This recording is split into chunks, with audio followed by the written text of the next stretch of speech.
Direkt mi abi? Şu aşağı yolun kenarına.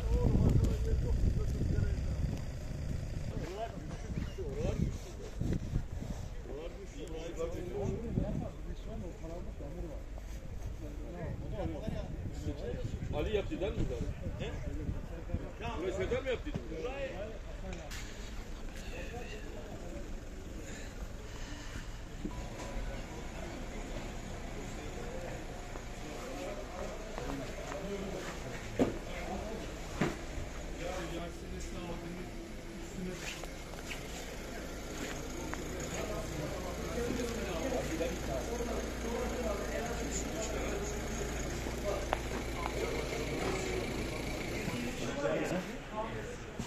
Ben şu esnafın dükkanı için önemli olsam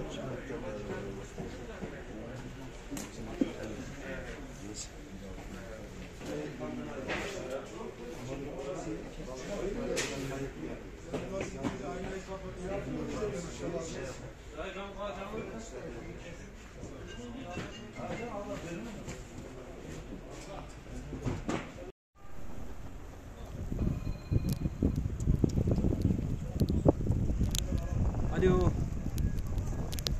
Aleykümselam abi.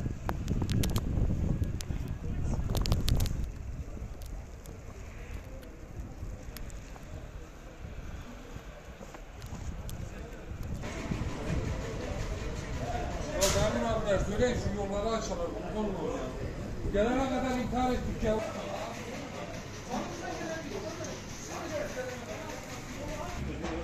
Başka nerede?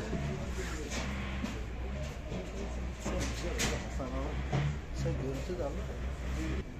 Evet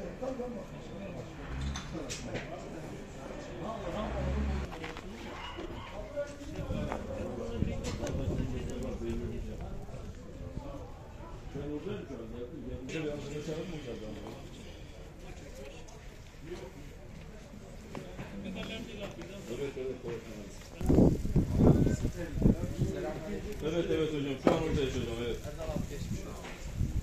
Şeyde bu Cahil Doktor'un orada başlıyor abi.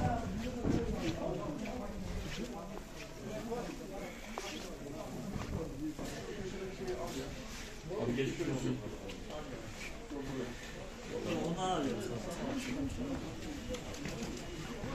Malatya'da İşitepe Garajı sitesinde kar nedeni olan çatılarımızda çökme. Dün saat yaklaşık 15 sıralarında başlamakta olan karımız bugün bu saatlere kadar halen devam etmekte. Bu arada Garajı sitesinde bazı esnaflarımızın maalesef çatıların çökmesi sonucu çok büyük şekilde bir hasarlar meydana gelmişlerdir. Öncelikle esnaf kardeşlerime geçmiş olsun.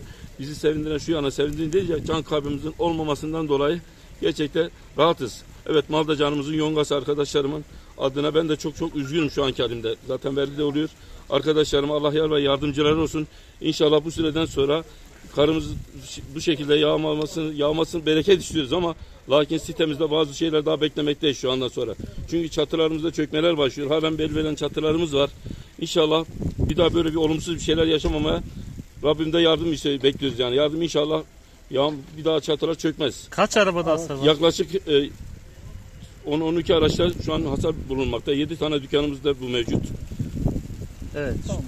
Teşekkür ediyorum basına, buraya gelen belediye ekibine, polis teşkilatına, tüm belediye ekibine de hepsine teşekkür ediyorum. Devletimize kısaca yanımızda olduğu